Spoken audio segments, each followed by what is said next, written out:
आगे का बता देंगे।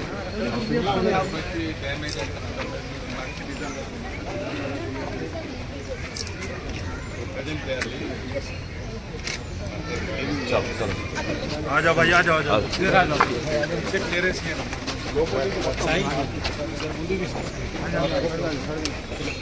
चलो भाई आगे आगे चलो, आगे चलो, आगे चलते जाओ।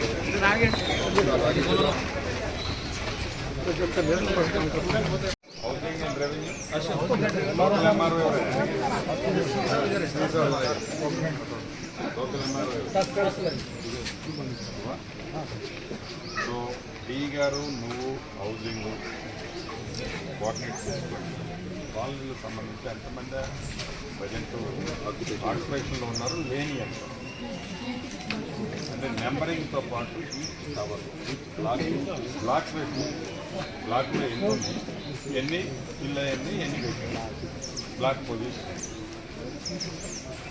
తర్వాత ఎంటైర్ మ్యాప్ in 4.78 ये बता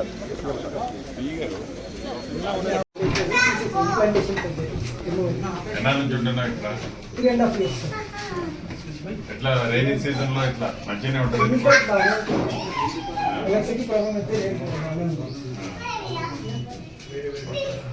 కొంచెం వెనకాల జస్ట్ క్లీన్ చేసి ఉంటే మెయింటైన్ బాగుంటే పనికొక్కులు అన్నీ బాగుంది.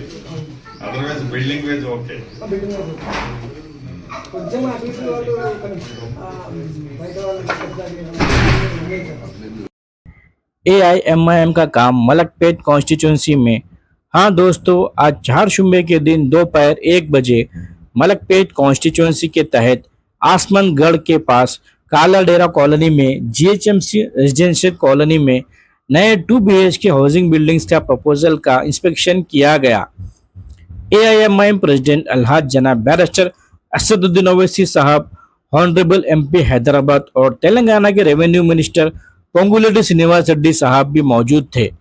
जनाब अहमद बिन अब्दुल्ला साहब, ऑनरेबल MLA मलकपेट के साथ, और minorities welfare and public enterprises minister जनाब मोहम्मद अजहरुद्दीन साहब भी मौजूद थे, और MD हाउसिंग VP गौतम साहब, RDOs, MROs और कंसर्न ऑफिसर्स भी मौजूद थे।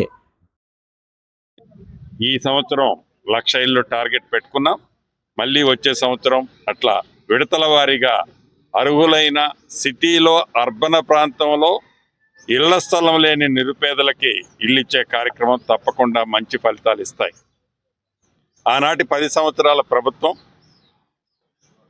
ఎక్కడైతే నిరుపేదలు వారి జీవనోపాధి కోసం నివసించే ప్రాంతంలో కాకుండా ప్రభుత్వ ఖాళీ స్థలం అవుట్కట్స్లో 30 కిలోమీటర్లు 35 కిలోమీటర్ల ప్రాంతంలో 2 BHK పేరుతో కొన్ని నిర్మించారు.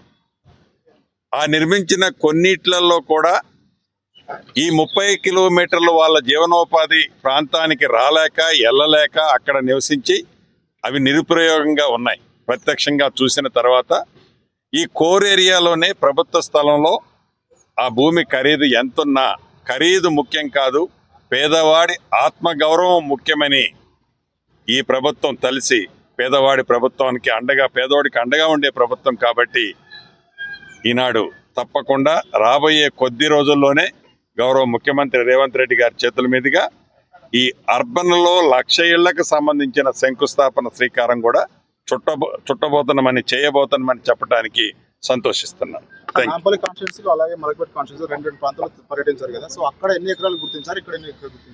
ఎగ్జాక్ట్లీ ఇప్పుడు అన్ని లొకేషన్స్ చూసాం, ఏరియాల అధికారులకు ఆదేశించాం.